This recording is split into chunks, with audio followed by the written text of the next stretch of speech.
तो चलो बेटा, वेलकम टू क्लास। और आज का टॉपिक हमारा जो है वो है न्यूक्लियस। ठीक है, तो न्यूक्लियस जैसे कि अपन लोग देख लेते हैं कि न्यूक्लियस जो है वो हमारी सेल में जो ब्रेन है वैसा बिहेव करेगा। हमारे बॉडी में जैसा ब्रेन होता है ना, ऐसी सेल में जो न्यूक्लियस है वो ऐसा ही बिहेव करेगा। तो न्यूक्लियस को हम लोग ब्रेन ऑफ द सेल भी बोल सकते हैं, ब्रेन ऑफ द सेल भी बोल सकते हैं। न्यूक्लियस जो है बेटा वो एक ऑर्गेनल है जो कि मेम्ब्रेन बाउंड ऑर्गेनल है। मेम्ब्रेन बाउंड ऑर्गेनल, इसका मतलब ये हुआ कि सेल के अंदर न्यूक्लियस के पास डबल मेम्ब्रेन होगी, डबल मेम्ब्रेन होगी। ओके, और ये डबल मेम्ब्रेन वाला जो न्यूक्लियस है इसको हम लोग, मतलब जो मेम्ब्रेन है डबल, इसको हम लोग न्यूक्लियर एनवेलप बोलेंगे, nuclear envelope. Okay, nuclear envelope इसलिए बोला है क्योंकि ये डबल लेयर है। ओके, ठीक। और इस डबल लेयर के ऊपर यहाँ पर जो मेम्ब्रेन है इसमें छोटे छोटे पोर्स दिखाई देंगे। ठीक है, तो ये रही सेल, और सेल के अंदर है ये न्यूक्लियस, और न्यूक्लियस के अंदर एक और एरिया जो कि डेंस एरिया है, उसको भी एक नाम दे देते हैं, नाम है न्यूक्लियोलस। न्यूक्लियोलस, क्या नाम है बेटा? न्यूक्लियोलस। ओके, चलो देखो जरा, ये न्यूक्लियस आपको कहाँ देखने को मिलेगा बेटा? सेल के अंदर देखने को मिलेगा, और सेल के अंदर कुछ ऐसा ये दिखाई देगा। ठीक है, और चारों तरफ से इसको ईआर ने कवर करके रखा है। वो अगली क्लास में बात करेंगे अपन लोग, नेक्स्ट क्लास में। तो अभी के हिसाब से देखो बेटा कि ये जो न्यूक्लियस है वो मेम्ब्रेन बाउंड ऑर्गेनल है जो कि आपको मिलेगा यूकैरियोटिक सेल में। कहाँ मिलेगा?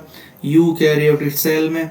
और ये इसके अंदर है ना जेनेटिक मटेरियल, मतलब कि डीएनए स्टोर होता है। ठीक है, और ये जो न्यूक्लियस है वही सारे के सारे सेल की एक्टिविटीज को कंट्रोल करता है। तो जितनी भी सेल की एक्टिविटीज हैं उन सबको कंट्रोल करने का काम किसका है बेटा?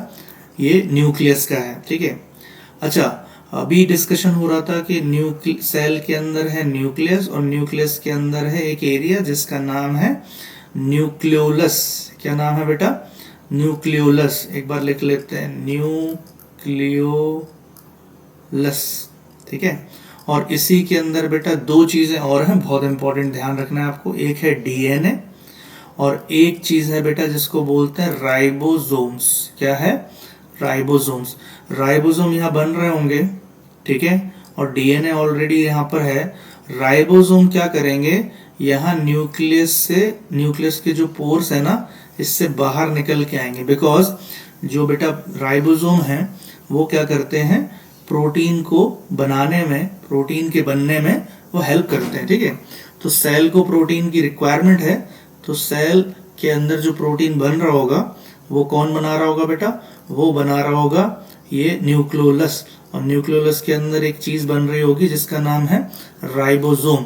तो राइबोसोम जो है वो बाहर निकल के आएंगे। कैसे बाहर? क्योंकि इसलिए निकल के आएंगे क्योंकि बेटा न्यूक्लियस के अंदर तो पोर्स है ना, ये जो इसका जो एनवेलप है यहाँ पे पोर्स है, तो पोर्स से वो बाहर निकल के आ जाएंगे। ओके, चलो एक एक करके कर लेते हैं, line by line. The nucleus is a membrane bound organelles found in eukaryotic cell. बेटा पता है आपको, यूकैरियोटिक सेल जो एनिमल हैं, प्लांट्स हैं, जो हायर एनिमल्स हैं, उनमें होते हैं यूकैरियोटिक, जिसमें साफ साफ आपको न्यूक्लियस दिखाई देगा। बट प्रोकैरियोटिक की बात करूं, जैसे अपन प्रोकैरियोटिक की बात करते हैं, तो प्रोकैरियोटिक है कौन? बैक्टीरिया, फंगस, ये सब सारे।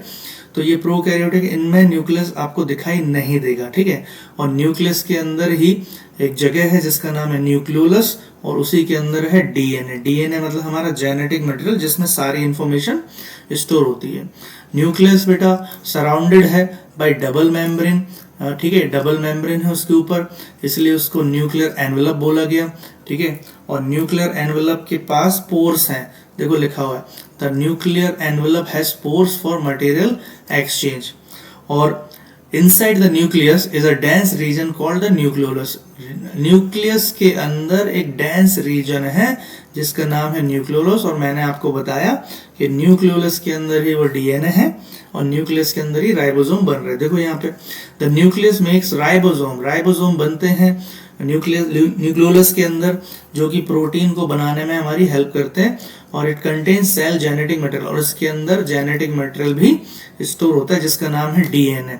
आपकी बॉडी कैसी रहेगी, आपकी बॉडी मतलब एक जो इंसान पैदा होता है या कोई भी ऑर्गेनिज्म पैदा होता है उसकी बॉडी किस टाइप की बनेगी, उसके पेरेंट्स हैं उसी टाइप की बॉडी बनेगी। तो ये सारी चीज़ें, ये सारी इन्फॉर्मेशन कहाँ लिखी हुई है, डीएनए के अंदर लिखी हुई है बेटा, ठीक है।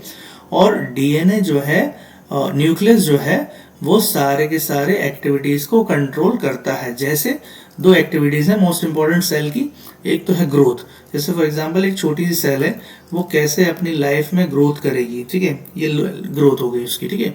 और ग्रोथ करने के बाद ये एक सेल से दो सेल कैसे बनेगी, एक सेल से दो सेल कैसे बनेगी, मतलब रिप्रोडक्शन होगा इनका, क्या होगा, रिप्रोडक्शन होगा, ठीक है। तो ये जो है बेटा, ये एक सेल छोटी सी जो कि ग्रो करती है और ग्रो करके बड़ी हो जाती है, और उसके बाद दो सेल में बढ़ जाती है, मतलब एक से दो बन जाएंगे। तो ये जो सेल की ग्रोथ है, रिप्रोडक्शन है, ये सारा कंट्रोल किसके हाथ में, न्यूक्लियस के हाथ में बेटा, ठीक है। तो एक बार जल्दी से क्विक रिवीजन करते हैं बेटा। एक सेल यूकैरियोटिक की जिसके अंदर न्यूक्लियस साफ साफ देखने को मिलेगा, और उसके अंदर एक डेंस एरिया जिसका नाम है न्यूक्लियोलस, वो भी देखने को मिलेगा। न्यूक्लियोलस के अंदर हैं राइबोसोम बन रहे हैं, बिकॉज प्रोटीन चाहिए। क्या चाहिए, प्रोटीन चाहिए, प्रोटीन चाहिए, ठीक है।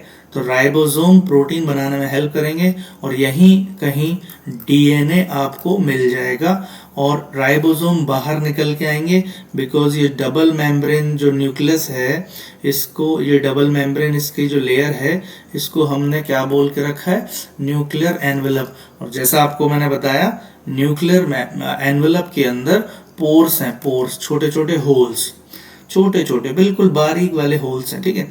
उनमें से राइबोसोम बाहर निकल के आ जाएंगे, मतलब ये तो सेल है, ये सेल है, न्यूक्लियस के अंदर से राइबोसोम बाहर निकल के आ जाएंगे, ओके, ठीक है। तो बाहर निकल के आएंगे, फिर उसके बाद क्या होगा वो तो हम नेक्स्ट क्लास में पढ़ लेंगे कि ईआर के पास जाएंगे वो, ठीक है। लेकिन अभी के लिए इतना ही, और मुझे उम्मीद है कि आपको समझ में आया होगा। थैंक यू, बाय बाय, मिलते हैं नेक्स्ट क्लास में।